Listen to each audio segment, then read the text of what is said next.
Hello, Culture Matters podcast.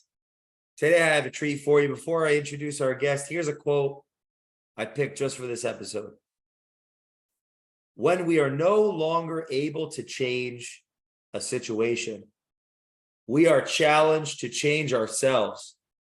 Viktor Frankl. I have my good friend John Swartz back for another episode of the Culture Matters podcast. If you haven't listened to him on the show, get over there after this episode. For the last, 2 decades, he's been helping families, it's more than just sell or buy their home, but build a home, build a culture. He's one of my good friends and an extremely competent analyzer of opportunities for anyone listening to this that needs a strong advisor as it relates to their real estate. John's your guy. John, and I can't not mention Lindsay. I mean, the team of John and Lindsay is really the culture that matters to me, and it should to you. And thanks for coming back, John. Thank you, sir. Appreciate it. And I always enjoy these opportunities we have to discuss, the future and to be on your podcast. I appreciate it.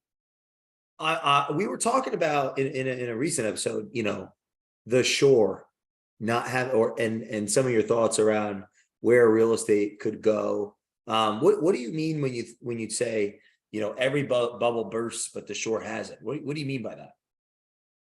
Well, so like when you see other people predict these economic collapses and stuff like that, it's funny. I remember in 2008 when I would hear people, talk on the news about how real estate was strong, and you watch it in the Big Short movie too, where you can see everybody just no, it's just because it never happened. And they didn't realize that, of course it can happen. And I was in there in that time too, selling like crazy, thinking it could never happen as well. In fact, I bought a Ferrari in 2007. Yeah, let's start there. One. Yeah. So wow, holy cow. Yeah, which we just ignore it. So, well, that's not me, as other people. People always need houses, people get married, but what you didn't think about was the impact that the banking system and the whole financial system in general, how that impacts everything. Because it doesn't matter if you want to buy a house and you can't because the lending guidelines are so tough and people are underwater. Then that could change everything in a minute. And nobody ever thought that. I remember thinking when I was younger, the Great Recession and all that stuff could never happen again because we're so much smarter now, so much wiser, so much, we have the people on Wall Street are really brilliant and they're going to figure this out. Well, we didn't know that they also could be crooks as well. It could be, but what I see at the shore is the change in culture. Technology and stuff makes us I feel like not want as much. You have access to information and content 24/7, with video and stuff that's online and social media. I think people's general love for certain things have just kind of dissipated. People aren't into cars as much. Like when I was a kid, everybody was into cars or things like that. And real estate was always like the get rich thing. This new generation doesn't appear to give a shit if they get rich or not. They don't really seem to care. They don't really care about owning things. They like the rent, things like that. I think that the pricing of the shore, a lot of it over the years was families and their memories in the 60s, 70s, 80s, 90s down the shore and beach time with their families. Moms didn't work all the time. Dads worked and they took vacations down the shore together. The kids, that was their thing. Then we have moms entered into the workforce really strong in the 90s under Clinton, and now there's women out there make great money in careers. So mom and dad aren't home as much. I feel like, and so those memories down the shore aren't what they were to this new generation coming up as they are to us. And also they had old family houses that were passed down. Things like that. There'll be like one rich uncle in the house that shared the house with everybody, and now that everybody wanted it. We chased it. We all made all that money in the stock market in the 90s and then in the early 2000s, and people bought shore houses, and then they became valuable, and then they started tearing them down and making 2 houses on one lot. and they're 4 or 5 bedrooms. And they were like, all right, well, you can just rent it out for $2,000 a week, and everybody's going to pay that because they have all these great family shore memories, and then they do. Like 2 families get together and rent one house, 2,000-3,000 a week, no big deal. I think now, like I said, because of the lack of, I think is significance to the shore area, because then now what happens? It's triple populated. Half the restaurants and stuff that you remember your kids are gone. There's no independence anymore, rarely. And I think that between those two things make it a little less desirable to the younger generation. And then the cost of the rentals has gone up dramatically lately because of the pandemic and the money that was poured into the environment, and people just spent money like crazy. They didn't care. So the rents went up. I mean, to the point where, like, in Wildwood, $5,000 a week rental is hard to find still. So it dropped off a little bit this year, but Airbnb and that drove those prices really high. Wow. And it's like, all right, to the next generation, do I go to Wildwood for $5,000 or do I go to Aruba for 2,000? You know, and then it's not as crowded. And now they're my memories, and now they're not. You know, and you had two families. Again, people would have 4 or 5 kids, 2, 3 kids get together, buy a house. Now people have 1 to 2 kids, and the prices are bananas because of those rentals driving that. And I just think the demand is going to really going to come down a lot. And then, you know, like anything else, when it does, people say, "Oh wait, oh shit, it could go down," you know. And then there's panic, right? And I don't think there's going to be enough demand in this new generation to fill those, you know, and buying second homes. Don't forget, this generation did grow up around 2008. You know, they did have 2 recessions in their lifetime, most likely. They're not going to be so quick to buy a $700,000 house on the shore and maintain it and take care of it. All that stuff's expensive nowadays. And I think the older generations that are dying off are the ones that are funding those things. And the new generation kind of wants. That's why Airbnb is a thing. It's why rentals are a thing. That's why rentals are so scarce. They prefer to do nowadays. And so that's just what it seems. I see, like, in the next 10 years, you know, it's not going to happen right away, but it's definitely at some point. And it's happened before. I mean, it happened at Asbury Park years ago. I mean, and when I first got in this business, you could buy a house there for 50,000-60,000. Wow. You know that area, right? Yeah. Yeah. So now it's untouchable, right?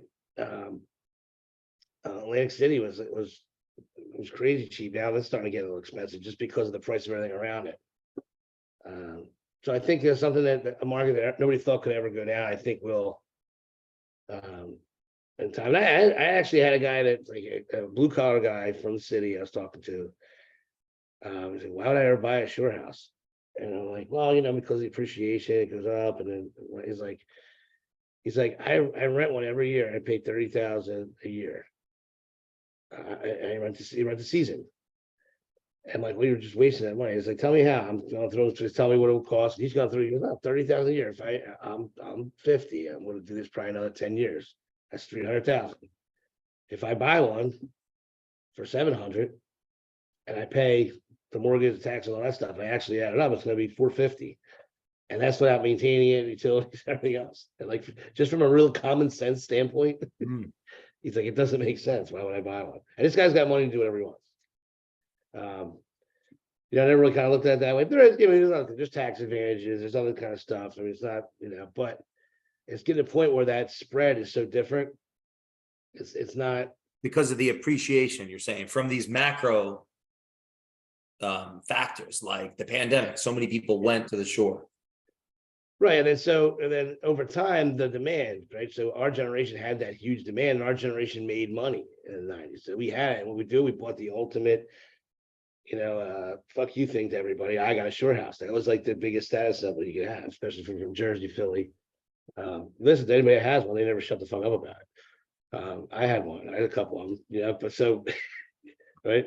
So like you know who you are. They're long for where they don't rent them every week. So to let you know I have money and I don't even have to rent. Yeah. It's what's unsaid.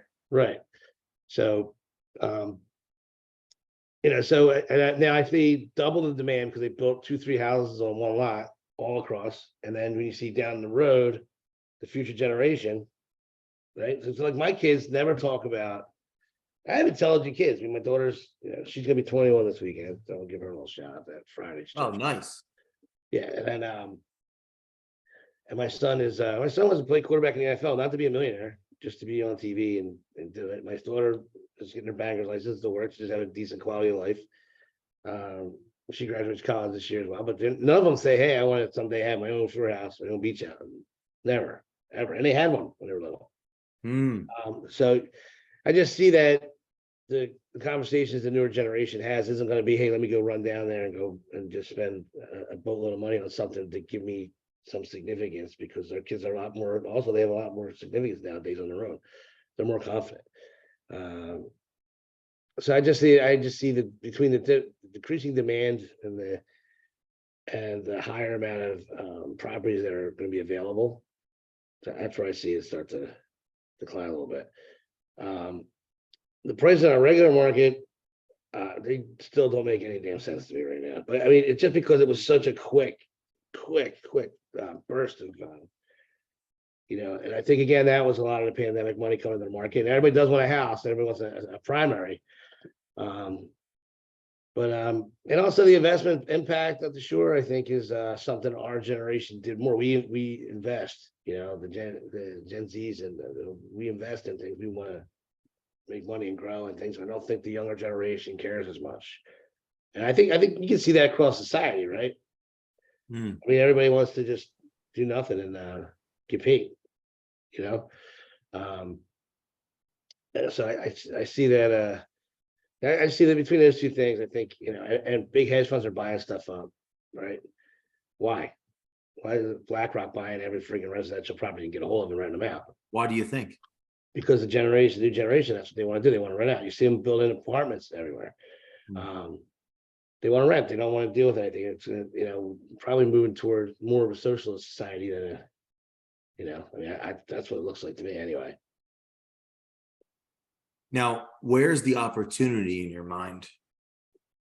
Oh, I mean, I still think buying and renting short terms, but I think you really got to put cash into an equity and not look at the appreciation. I think the appreciation is inflated from the pandemic money and the Gen Z generation just pouring money into these things and these investments and stuff. But I think that, like I said, you got to look at the demand down the road. Now, there's going to be money. People are still going to go. People are going to go because this generation spends money. They don't care. They're not looking to save until tomorrow. Jobs are so much more secure now. I mean, people I see, they're confident as shit, man. They'll get their paycheck, spend every dollar until next week, and they don't care. They don't worry. They don't. Probably because they've been through 2 recessions and what we call recessions anyway, versus what our prior generations call recessions. Yeah, depression versus recession kind of thing. Yeah, like my grandfather would say, like, he just passed, but he would say, I'm a multimillionaire. I can't go to the Eagles game. Too much goddamn money. It's like this economy's not bad. He's like, it's $1,000 for 2 people to go to a football game for 4 hours. It's you want to go to a restaurant, a super high-end restaurant, talking $200-300 dinner. It's you're waiting in line. You're not just walking in. There's a huge amount of he's like, you guys don't know what it's like to have an economy like that where you couldn't go out to dinner on a bet. You made $600 a week and you needed 8 to eat from the supermarket and just live in your house, pay your bills and things like that. So it's definitely a mindset shift. I think people, like I said, they're not really caring about investments as much, saving and think about it. Who gets fired anymore? You might not get promoted. You might get passed out for promotion, but to fire you, it's like a whole thing. You gotta have like approval. I mean, it's like it's crazy. They'll take the company from you.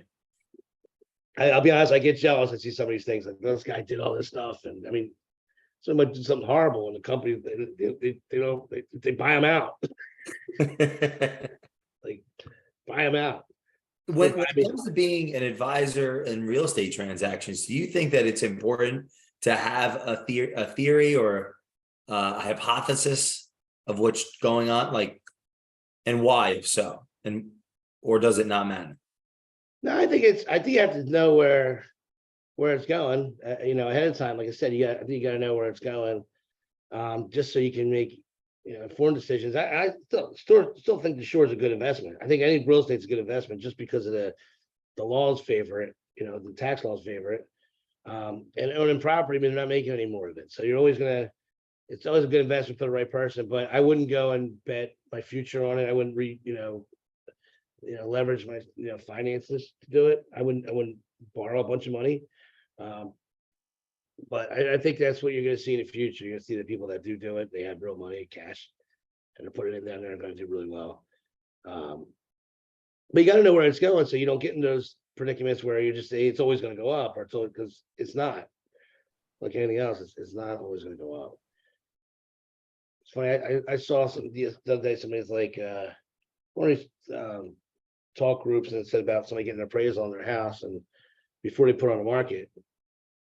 I'm like, that's the most asinine thing I've ever heard in my entire life. It's just like an appraisal on comps based on yesterday when the market is still moving forward in an upward incline.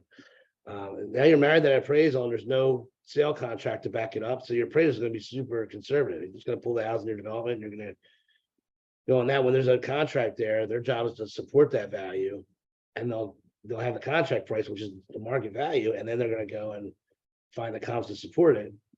And if you're not, you got to disclose that appraisal if you get it done ahead of time. But I'm watching other agents. I'm like, wow, man, they just learn one thing and they don't, they're just so programmed to do things a certain way. It's funny, but comps. Well, okay, well, so what's the difference between 2020 and 2023, right? How do we get there? It wasn't the past comps, right? The market demand, the market is the market. But people don't think that way. It's funny. Well, is it thinking or is it following others? Yeah, just following. It's not thinking. You're right. It's following. Right. Exactly. But if you're an advisor and you're advising people on the value of their asset, you got to know what that is and not just how you were taught. You got to know how, all right, so what changes? How does the market change? How does it incline? What is it based on? So let's say the comps are 400 and then you got a guy sitting there chomping at the bit, 3 people fighting over it, and one's going to put $300,000 of their own money down as a down payment and wants to pay 450. Well, that's the market value, not the comps. The comps are there to make sure the bank doesn't get screwed, and get scammed until he buys a house, say it falling down, and then they go and they put $10,000 in paint and carpet in it and then try to sell it for 50,000 more. But that's what the comps are there for. So would you say that there's a separation between what could be argued as comparable based on what happened at one time and what any person of free will could choose to want or do or spend their money on? There's definitely a huge separation. There's a huge gap there. The main thing, like I said, when I say people don't really realize, I don't think, like Dodd-Frank happened in 2008, right? They changed everything. If anybody read any of those laws, the books, and it's funny because the appraiser was considered the expert given the real value on the property prior to that. Okay. And then when they fell apart, when they wanted to regulate the shit out of mortgages, now it actually says in there, you have to read fine print, but the appraisal is not an indication of the property's value. That says a disclaimer in there. Think about that for a minute. It's not an indication of the property's value. It is a report required by the bank to analyze the collateral. Okay, so some banks and most agents don't know this, they don't follow up on this, but so the lenders basically can give the guideline to the appraiser. These are the values we want. All right, this are not the values we want, but these are the comps that we want to use. We only want this, and this. So you might have 2 developments next door to each other, and then you have a market demand of the buyers that are coming in to purchase, and all those things are what dictate the value. The one next door, across the street, might be the exact same development, different name, same house, same model. They will require you to use one in your neighborhood versus that one. So maybe one is, they're both identical. You put another 100,000 into yours and you upgraded it. There's one in the development across the street that is exactly like yours. Then there's one across the street that's a piece of garbage. It wasn't maintained, wasn't taken care of. The 4 families living in it, they can't afford it, they don't maintain it. They will make you use that comp over the one across the street. Now, is that the value of your asset that you poured money into and you invested in over time? Now that's the bank dictating. They're pricing you at, like, let's say 80 LTV loan, but then they're going in and undervaluing it. So somebody else puts another $10,000 in, hedges their valuation. Their investment, hedges their investment by having more LTV that they're pricing it over and above what they priced you at with an 80 LTV loan, and they're actually getting 70 LTV. LTV meaning loan to value ratio. So they make their collateral stronger. And I've seen these reports where they give them the guidelines. I'm like, well, how are you going to tell me this guy wants to pay me for it, right? And you're going to tell me what it's worth now from, California or Texas, or somewhere in Texas or Denver. But wait, just make sure I'm following, and that's because the person underwriting it has their own standards of what they'll be willing to underwrite. That's the bank will have they have guidelines for their appraisers, and not only that. So, and a lot of times, some of these lenders don't even follow federal guidelines. Like there's guidelines for FHA where it's not supposed to be based on credit score at all. But then they have investors in the mortgage company that tell the lender, we're only going to lend with these guidelines. And then the lender says, well, that's the guidelines. Well, no, it's not. It's supposed to be that way. You have an FHA loan, there's FHA guidelines. You can't just say, hey, we're gonna change it down minimum credit score 640, which gets done. It happens all the time. That's not that big a deal. As long as it's fair for everybody across the board, it's fine. But there's a lot of like non-truth in advertising with loans. And I'm saying that Dodd-Frank bill that changed that appraisal guideline is for the lenders. So they're basically controlling the market, however they want the pricing to go. And so you own it, you own the asset, right? But you don't own it 100%. The mortgage lender is going to tell you what you can get for your house. Is that a fail safe for them? Not you, because if it goes down, they don't come down and say, "Hey, listen, we're going to forgive part of the loan," and we're going to, right? It's like in 2008 when they did the loan modifications. I mean, it was such bullshit. So they had all these. They stopped. Because again, they want to invest in real estate, but they're using your money. So yeah, come on in. There's 100% down, no fine, nothing. You buy, you take all the risk. We'll be on the backside. We'll hedge our bets with insurance and everything else, and we'll sell derivatives to get our money back and redo it all over again, right? And then so no income, no asset verification loans. Listen, there's still a place for that stuff. I mean, there is. There's people that are smart businessmen that run their businesses right and make a fortune. But it's not taxable because it's not direct income, but they have the money to pay whatever they want for any piece of real estate, right? So, but they can't get financing. It's hard. But those they would tell these people that when no income, no asset, we're gonna remodify your loan because the market went down. We're gonna help you modify your loan, and we're gonna stretch the payments out, help you get caught up, and all this stuff. But listen, to avoid what happened in 08, we need everybody to qualify. Well, okay. Well, they didn't qualify when you gave them the loan, right? On paper. How are they going to do it now in an economic, recession? It was a total disaster. But people bought into it. I mean, people didn't pay their loan that could have because they thought they were going to get modified. Because how many did you see? Oh, hundreds. Because they won't even look at your loan to modify if you were current. If you're current, they're not modifying. They're not even talking about it. Yeah. So people see their friend modify theirs or try to modify theirs, and doesn't that create like a self-fulfilling prophecy in a sense? Yeah, or couldn't it? Because like the incentive then implicitly would be to let it go, unless I was saying that then. So in like 2009, 2010, Obama administration was bragging about the economy being so great, all this stuff, and all these sales stuff. No, so it's almost like getting another job. If you decide, especially in New Jersey, where they couldn't foreclose for like 3 or 4 years minimum, people are taking that money. Where are they going? They're going to Capitol Grill. They're going to all those restaurants. They're buying fancy clothes. It's like, if you had a $3,000 mortgage payment and now you think you're going to get modified and you don't have to pay it, that's like getting another $36,000 a year income poured into your lap. And then because they don't come and take the house that they threatened, they send letters every month, but nothing really happens. They get a false sense of security. Was that because they were overwhelmed? Too many houses? People in general, or, public was No, I mean the government. Like, if the house isn't being taken, is that because at the time there were so many people in that position? yeah, they slowed the court things down. Yeah, they said you have to try to modify them first before you can do it.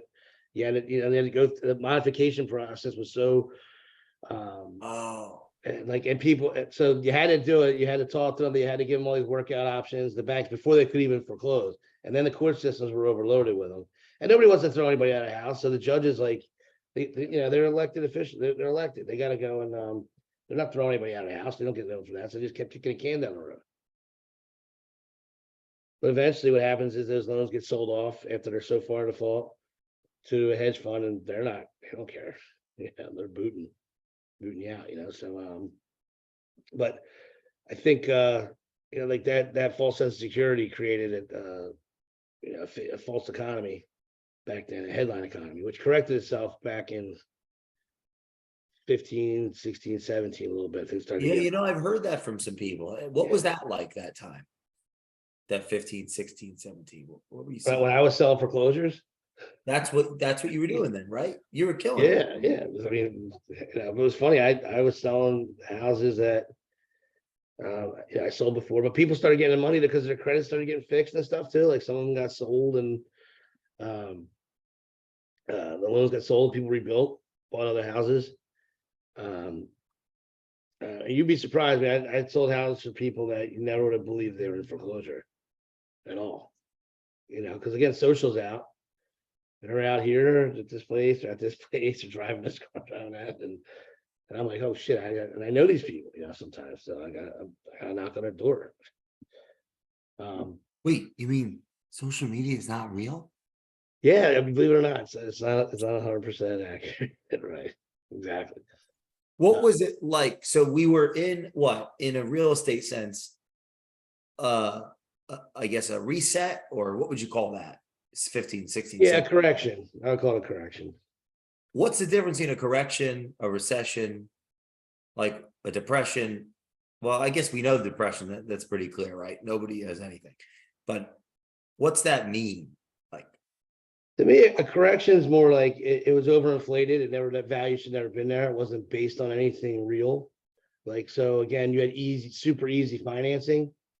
So people are used to carrying a certain amount of debt, right? They have, a couple credit cards, a couple car payments, things like that. And the rates are 14, 15% on credit cards, and 9 or 10 on the cars and all that stuff. Well, so when after 2001, 9/11, they lowered the rates really low, like they just did recently during the pandemic, 3-4% for a loan, 5% for a loan. And then so what happened? Everybody wants, and again, so nobody's flying nowhere because they're scared. People are panicking, and they have the only live once mentality, right? So all that, let's go get the bigger house, right? So that creates prices starting to rise. Prices start to rise. They got equity in their house that they didn't really, it didn't wait over time for us, so they don't care about it. So then there's no earning there. Yeah, so people were selling their houses in the city that were worth 50 the year before, are now worth 100. They're taking that 50, paying off all their credit cards, and buying a house for 250, and that payment on that 250 house is considerably less than all that collected credit card debt and everything else. Creates an inflation. The house was really never worth 250; it was worth probably 2. Oh, interesting psychology there, though. If that's the case of someone, arguably they're still in debt. Yeah, right. Exactly. Like the behavioral psychology there didn't necessarily make the person more responsible. 100%. And not only that, they think it's good debt because now it's real estate, not credit cards and everything else. So they have no problem. And I would argue the goodness of debt is really what someone's vision is, what their aims are. what they're Yeah, willing not leveraging to it. do, right? Like, or what do you think of that? Like the That is a especially to an entrepreneur business person. I mean, that is a very valuable tool if used properly. But it's like one of those things like anything else. If you if you're not careful with it and you don't make well thought out decisions, it can turn into a disaster real quick.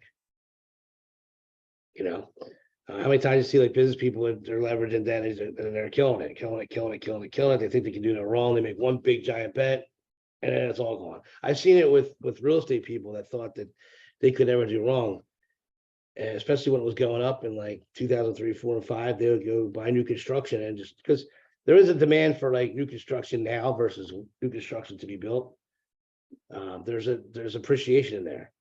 So a house now, to build it, let's say it's 450. And when it's all said and done, but you wait 6 months, you go back in, but if you got one now, that 450 house is worth 5 to a lot of people. So there's a lot of realtors I know will go in and buy these new constructions, put massive deposits down, borrow as much as they can to do it because there's always that demand.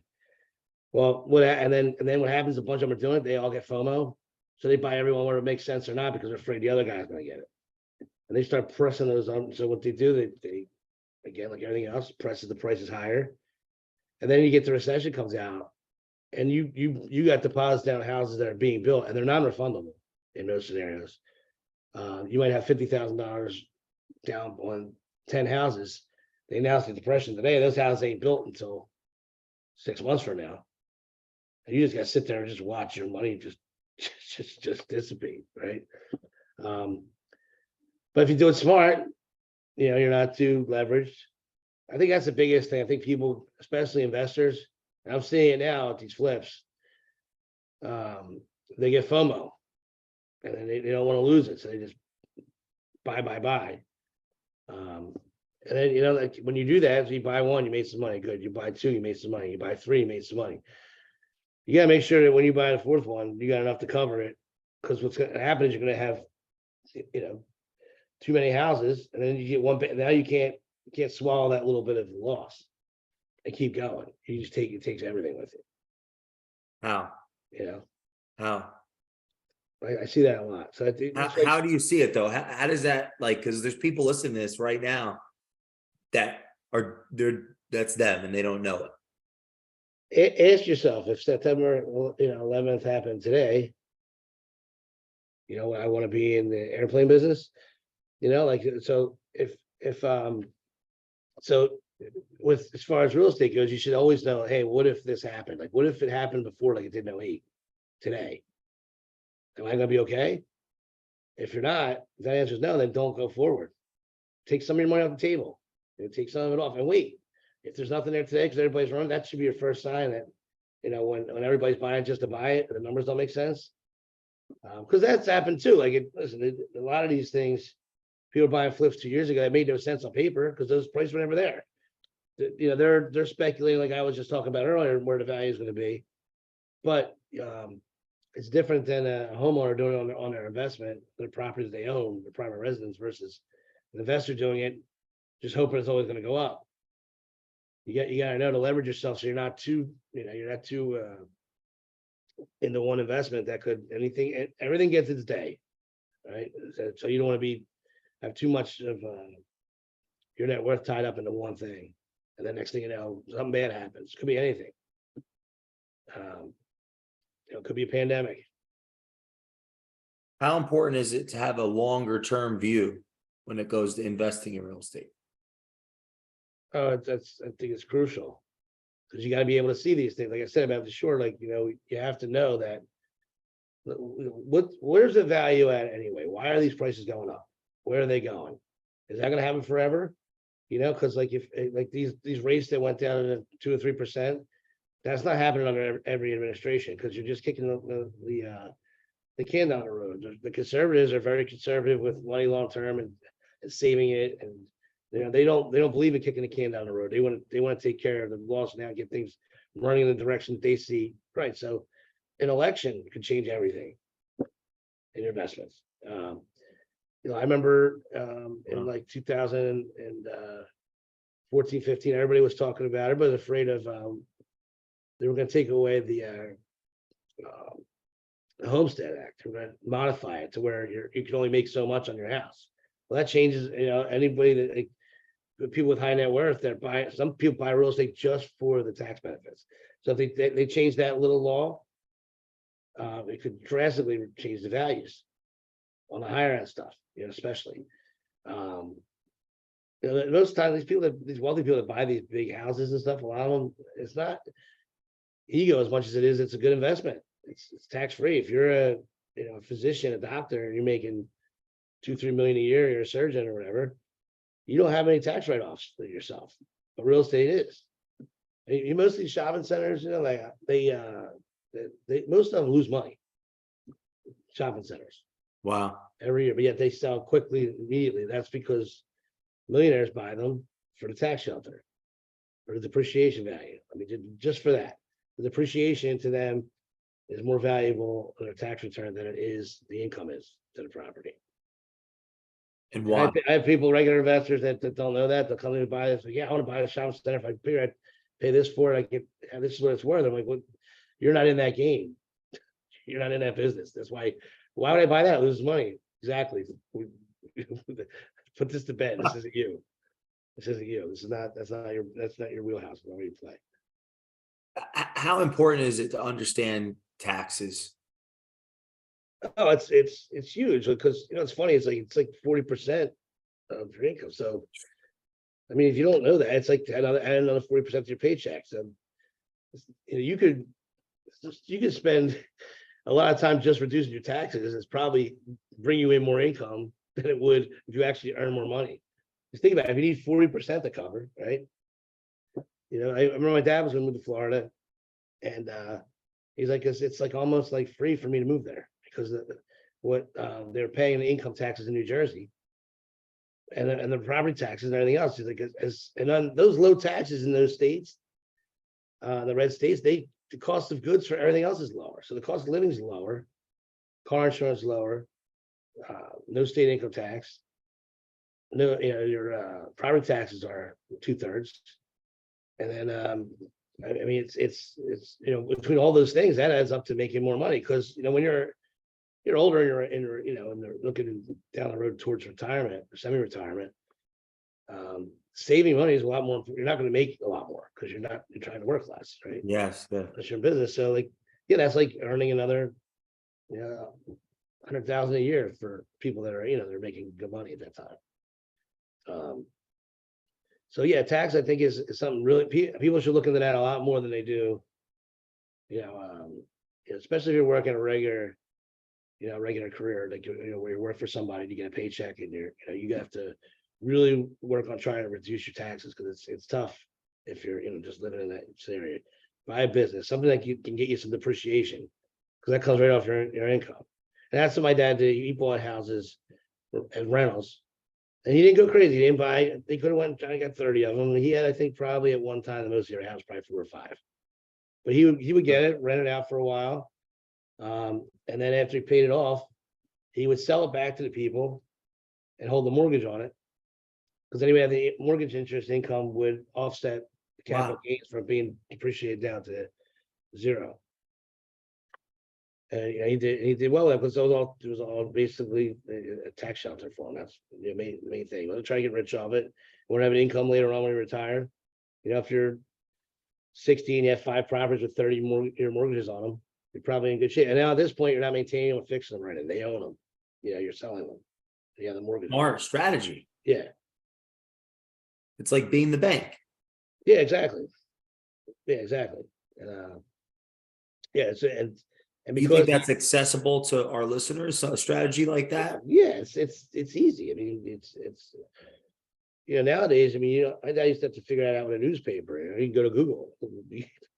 You can somebody will build a model out for you. I had to. It's hard to get started. We're not used to it. When you're used to living in, people are brought up to make your money and spend it.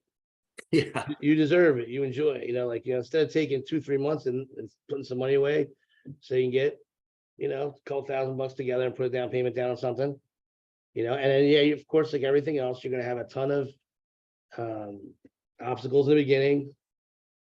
People get like this pandemic and stuff where people didn't have to pay rent was scary to a lot of people.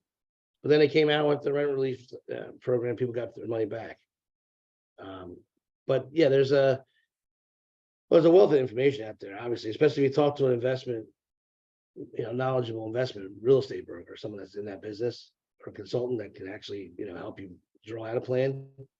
Like I have people that come to me, I talk to them, I said, look, I can just give you a whole, your next 10 years worth of stuff. So some people do that when they get a bump in their salary and they don't, they don't really need it. They're happy with their quality of life now. They want to put that money somewhere.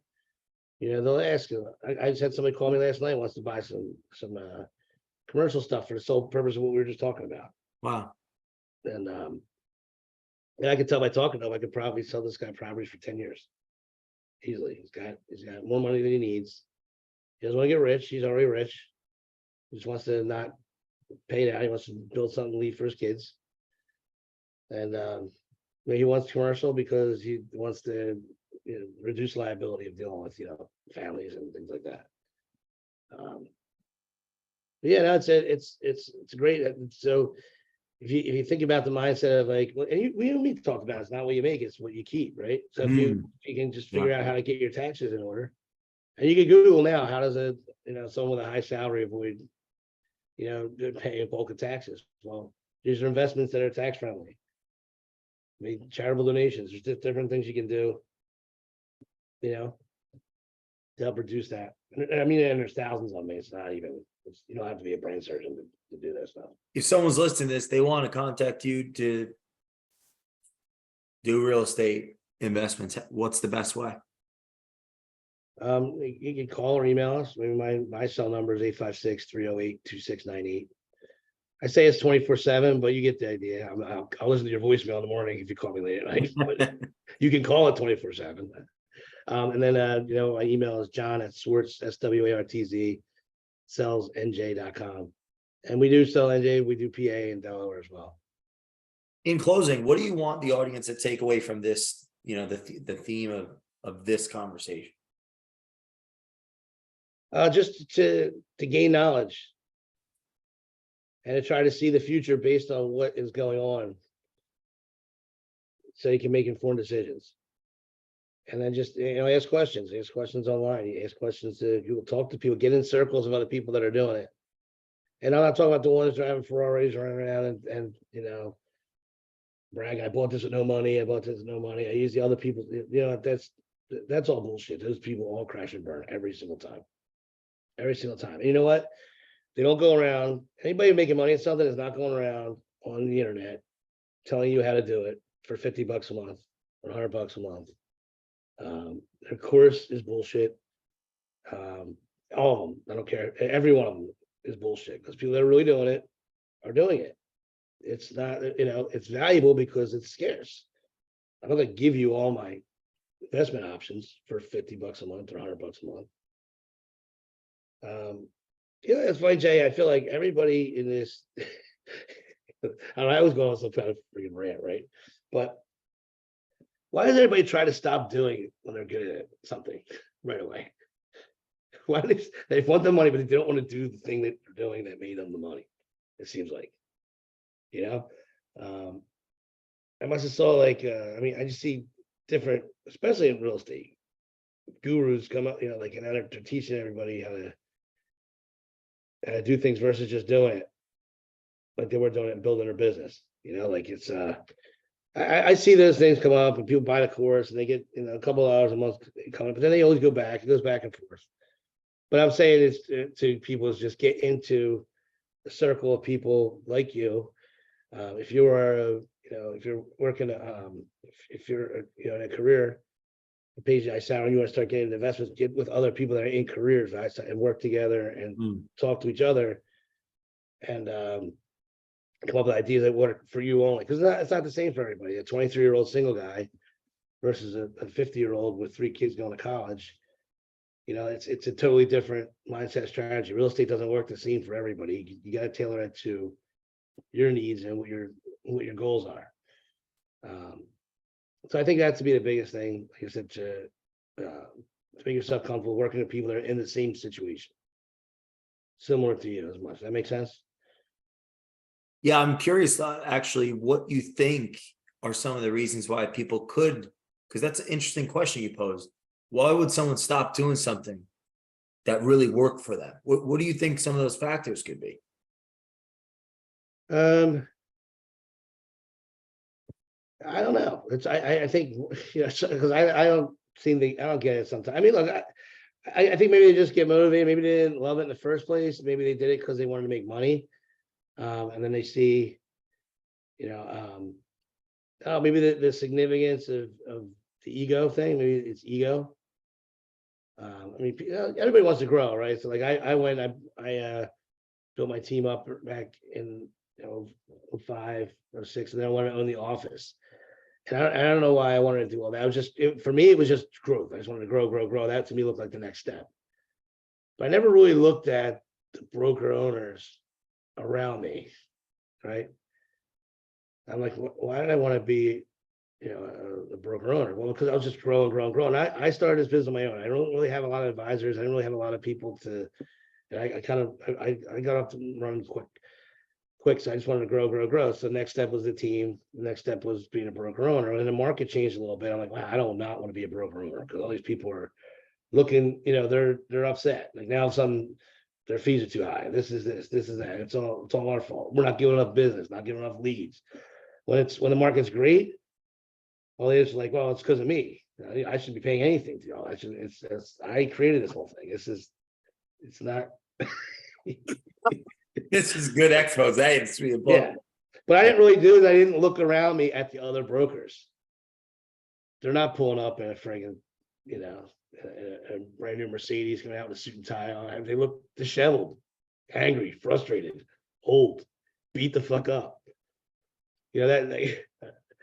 I never really wrote the word out, broker. It's how you spell it. BROKE. And let's just throw an R in there. Right? I'm like, why did I do this? Why did I want to do this? Right? I said, I literally spent $400,000 or $500,000 of my own money to do this. Almost wiped me out pretty much if I didn't have my sales. So, and then I met my wife when I was running it. And I'm like, listen, I got to get the fuck out of this brokerage position. I can't do this. And she was scared shitless. She's like, well, I said, well, you didn't know me before I started doing this, but I've been, I just got to get free. I just got to get free of this, this jail that I'm in with this thing because I'm too committed to it. I have too much in it. I got to not be worried about losing that. Because I can make that back in a year. So, and I think that's another thing too. Is don't be afraid to cut your losses. I have a guy. He's got this bar restaurant, and it's worth what it's worth. It's worth what he wants on paper. But businesses don't sell for what they're worth. They sell under their value. That's who buys business. People buy businesses because they're a good deal. They sell under value. Yep. In bulk, right? So he doesn't want to do it anymore. He hates it. He calls me, complains. He goes, well, people don't buy businesses. They don't buy businesses like that. You hear still, Jay? Yeah, I can hear you. Okay. Yeah, people don't buy businesses like on a quick decision just because you lower the price a little bit. You got to lower it significantly. So he's about, so you got to make it cheap. That's why they buy it. People buy businesses because they're people with other businesses buy businesses because they're getting a good deal because they're buying in bulk, right? So he wants to flip houses. So he got an offer 150 less than he wants, 150,000 less than he wants. And he's like, I'm like, you call me every day. I said, what are you going to do? You're going to flip houses, right? You have a plan. You think you can flip houses and make money? He said, yeah. So how much do you think you can make in a house? Well, I want to make like 50,000 a house. I said, okay. So that's 3 houses makes you 150 then, right? So if I told you in 6 months, you could flip 3 houses easily, maybe even in 2 or 3 months. I made that kind of money right now. You might not be able to 8 months down the road. But I have a couple now that I know you can do that with. Or you're still sitting here and then it's going to go down because you're not happy. You don't want to be here. You're not pouring your heart and soul into it. You want out of the business. You call me every day about it. So don't be afraid to cut your losses of your 150 here to help yourself there. And that's what I did back in 2010. I got rid of the brokerage. I could have sat there and tried to sell it, I merged with a guy in a title company, and there was value to it. I had good agents here. I had all kind of stuff. There's kind of assets with the business and name. We're in business for 20 years. I bought it. I bought my old company out, and I said, look, I'm going to sit down with the guy. There's a couple companies to merge with, because what happened back then was a lot of these title companies were buying offices because they would make money on the title end and didn't really care about the real estate end, because the real estate offices weren't as profitable at the moment. They could be turned around or whatever, but I was actually going to open up a title company just to support the real estate business. I'm like, why would I open a business to support the one I don't want to be in right now? I'd rather just go back to being a broker. So Horrifying. I remember sitting down with, there was two companies that wanted us.